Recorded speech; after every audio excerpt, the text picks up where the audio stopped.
And next we have Tales of Dungeons, edited by Jeffrey Falcon Logue, Volume 1. It is actually again a short story collection. I'll read the description in a second. It's a total of 204 pages, $2.99, available on Kindle Limited. Here's the the editor's description. This is an anthology collection of dungeon core stories created by authors both old and new. It is in the dungeons where adventures begin and end, where brave adventurers, orphaned children with grudges, shady protagonists, and fools dive into seeking power, wealth, and sating their bloodthirst. Dungeons come in many shapes and sizes, with each holding their own adventure within and stories of past glories. Here, some of the stories can be found, taken from the deep, dark depths of imagination and horror found within us all. Welcome to the dungeon. Good luck escaping. So there you go. This is going to collect short stories revolve around a dungeon in some way or form. Some are dungeon dives, others are dungeon core stories, and others I call dungeon adjacent. And I'll get to why in individual reviews. Some of the stories are LitRPG, but not all of them. So just be aware of that going in. Like many short story collections, not everything's going to be good, not everything's going to be amazing, and not everything's going to be your favorite. That's kind of the fun and the downside of short story collections, that you get a bunch of potentially really, great nugget size storytelling opportunities, and some are going to be real gems, and some might not be to your particular taste. But you're not investing a ton of time into them, so it's feel like it's okay. You're taking a chance on new particular authors and stories, and that might lead you to finding some new series that you might like from that same author, which is why short story collections exist to some degree. And overall, though, for me, this collection was entertaining, and I'm going to get to the interview reviews now. The first story in the series is called Core's Law by Michael Harrington. Essentially, it's the last stand for the remaining dungeon cores against a crusade against them. There's some decent fights and traps, but I never really cared about either side of the conflict. The big twist in the story is essentially how several very common tropes and dungeon rules came about as humans in dungeons negotiated for peace. It was kind of a miss of a story for me, so it gets a score 6 out of 10 on its own. Next is Depths of Buzzing by Damian Spearman. This one was actually hard for me to read because of technical writing issues. There's a lot of mixing of past and present tenses in the same sentence and paragraphs, and there were shifts in the tense of the story, which made it a little challenging to reading it into. Other than that, though, it's a kind of a straightforward dungeon run by a group. So for me, it's score 6 out of 10, kind of misses again. Next is Fishhook's Revenge, Part 1 by Anthony W.F. Chow. This one's actually an entertaining story. It talks about a defeated goblin dungeon core who reincarnates as a human and seeks his revenge, gaining a class, training, and even leveling skills to do so. He runs into a small goblin clan while on his way to his city for that revenge. And it's a kind of a good mix of world building, character development, and action. And there are lots of story threads in here where you can see, this is potentially going to develop into something else or to a larger series. Gets a score of 7.6 out of 10 for me. I enjoyed it. Next is The Human Dungeon by Stuart Gross, who has written quite a number of LitRPG series.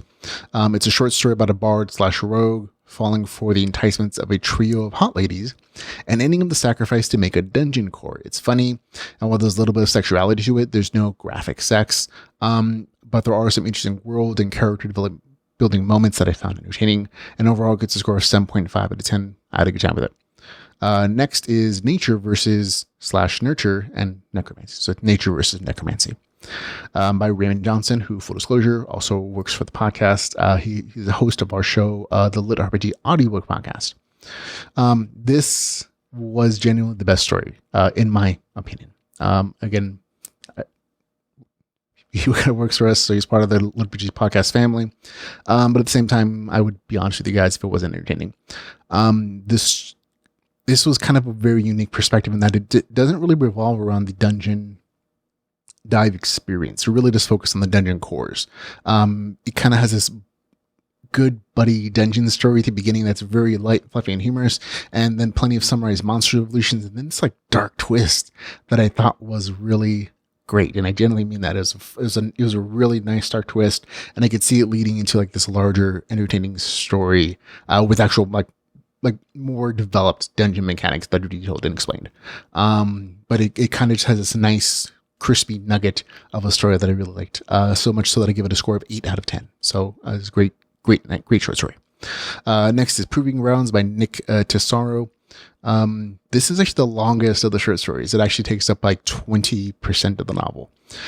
It's a long water themed dungeon dive. That's really essential what it is. It has a nice variety of monsters, and each adventurer gets at least a few paragraphs or backstory, which is nice.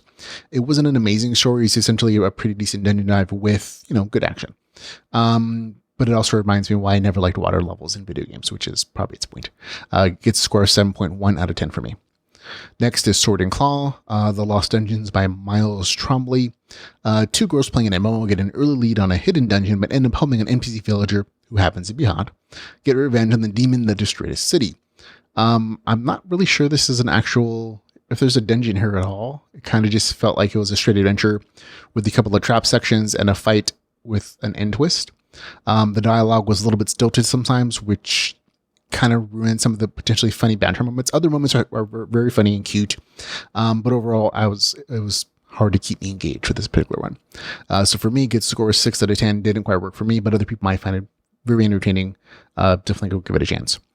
Also, next is Space Within a Space by Zachary Ude, UDE. This is the shortest of the short stories in the collection. I believe it was like 2 or 3% of the entire novel. And I'm honestly not sure what this is. It's not a dungeon core story, not a dungeon dive. This is one of the, I think, dungeon adjacent stories I mentioned earlier.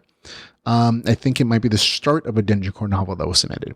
But this little section of itself is not really have anything to do with the dungeon at all. It's entertaining. There's some cute little moments. But it feels like a tease for longer story. It was entertaining though, so it gets a score of 7.1 out of 10. And the last short story is Ghosts of the Past by Jeffrey Falcon Logue, who's the author of the Slime Dungeon Chronicles.